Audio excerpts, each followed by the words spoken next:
Hey y'all, it's Stephen Van Kampen-Lewis on the 4th of July, which of course, if you're in the United States, you know is the birthday of our country.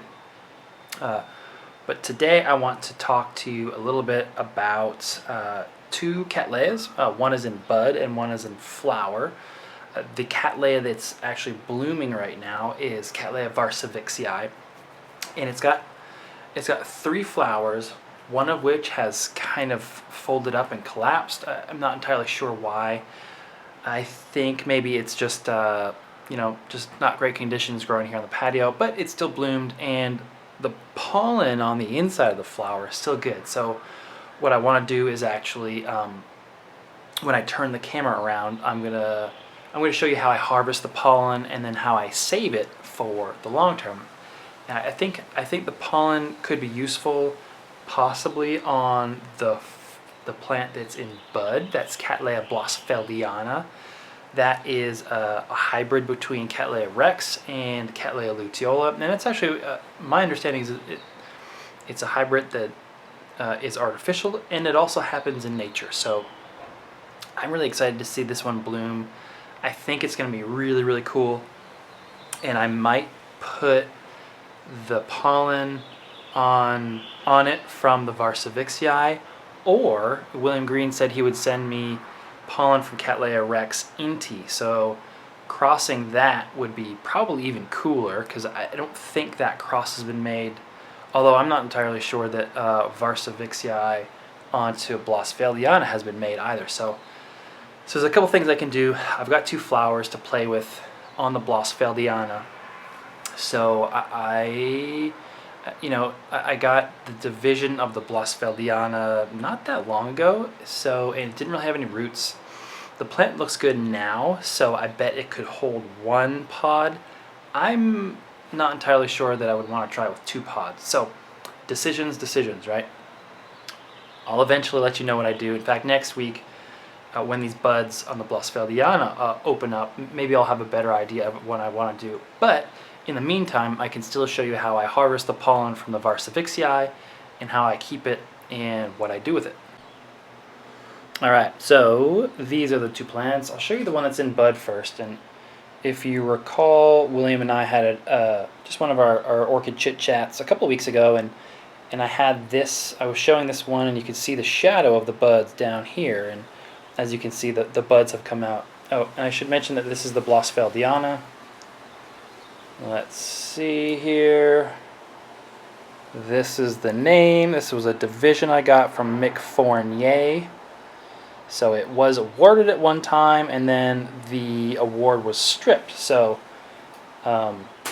next week is judging at the Alamo Judging Center. So maybe I'll take this one in to see if it can get awarded again. But this, like I said, this is Rex by Luteola, and of course, anyone who is familiar with William Green's channel is very familiar with Cattleya rex at this point. I think it's probably become one of the most popular Cattleyas in the country because of what he's done and really the cool stuff that's he shows us on video. Cattleya luteola, on the other hand, is a little diminutive little thing. Very, very attractive flowers. And so when you combine them to make this primary hybrid Blossfeldiana, you get a much smaller plant that looks, with flowers that are small, but look an awful lot like Cattleya rex. So over time, I really hope this one gets into a large blooming size plant and becomes, a really nice specimen.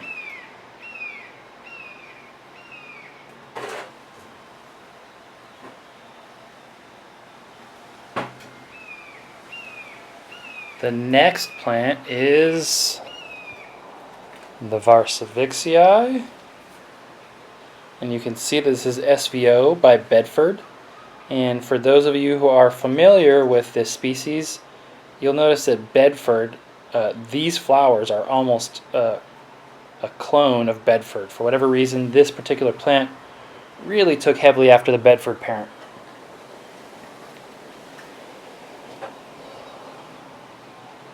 And it is just absolutely a gorgeous little thing. Again, growing conditions on the patio aren't tip-top, so I think that may have influenced this one folding up. prematurely. This one not looking super amazing, but you know, this one is also not great, but you know, he's got the spot over here. But you can see there's little flares here on the tip of the petals. And this lip is just so intensely, vividly colored. You know, the flowers themselves for the species are smaller than normal. There's not a whole lot of them per inflorescence. No matter what I've done over the years, I can't really get more than 3 flowers per spike. So Bedford has some really interesting qualities, both good and bad, and I'd really like to replicate them in a hybrid. Now, whether it's with Blossfeldiana or something else, I'm not entirely sure yet, but we'll see. Regardless, I am going to harvest the pollen from this flower and then continue to enjoy these 2 flowers into the future. So what I'm going to do is I'm going to cut this one off, and you can see, you know, the petals and sepals have sort of withered away. Again, prematurely. This one's only been open for a couple of days, so to be honest, when I came out to see this, to film this particular episode, I was pretty surprised that it's in such a rough condition. At least one of the flowers, and even the other flowers are not great. So, you know, we peel back all the different layers so that all we're left with is the column here. In fact, let me drop these petals. And so this is the structure of the column, of course. Underneath we have the male and the female parts. The female parts are the sticky bits right in here. So if I were to take the pollen off, and this is the pollen cap is up top here, and then I were to put pollen into the back of this sticky part, that's where it would go, and my flower would be knocked up. Of course, since I've ripped this flower off, we can't do that, but again, we can harvest the pollen, or at least see if the pollen's any good. So you'll see that I popped the pollen cap off here, and the color of the pollen should be yellow. If it's still any good, it needs to be yellow.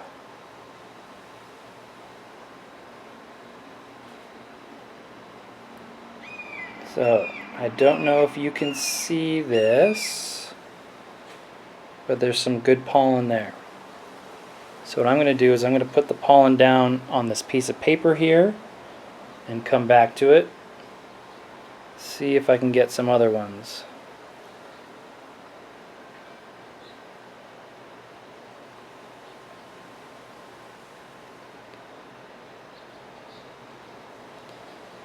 So again, here's some pollen. I'm not entirely sure that that's good. It's just kind of an odd shape. But I'm going to put it down on my piece of paper anyway. And look to see if we can get anything else. I don't think there's... Well, let's try.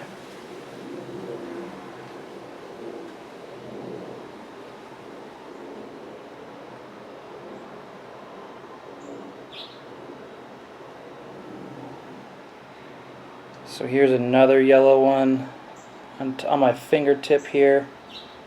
Again, I'm not entirely sure that that's viable, but it certainly hits the paper and makes the correct sound of pollen. I think what's happening here is that the flower dried up, the outer cases, the outer areas encasing the pollen were dying, but the pollen might still be good. So I will keep it and save it for later. Alright, so I have my scissors that you saw I used to cut the column off. I have my pollinia down here on the page, as you can see. A pen And ideally what happens is that I cut this before I put the pollen on it. But just for the magic of YouTube, I'm doing this a little out of order so that you guys can follow along. So basically what I'm going to want to do is turn this into something that I can store the pollen in. So I like to fold it in half first. I'm going to take the pollen and drop it in here like so.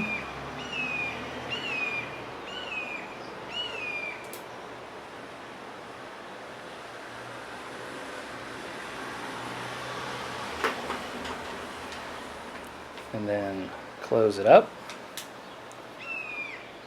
So the pollen is down there in the bottom of that fold. Folding these in. If I were really good at this, I would fold this into itself. I'm not really good at this. So what I'm going to do is I'm going to fold this here. I'm going to write the name and the date here. And then I'm going to take a single piece of tape and put it right here.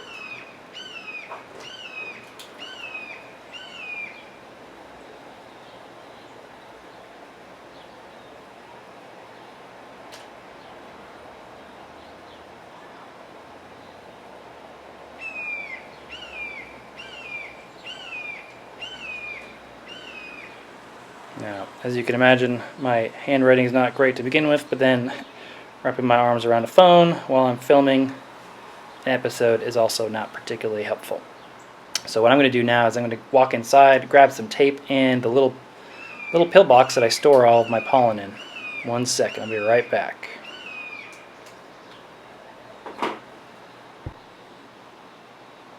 Alright, so I have my tape here.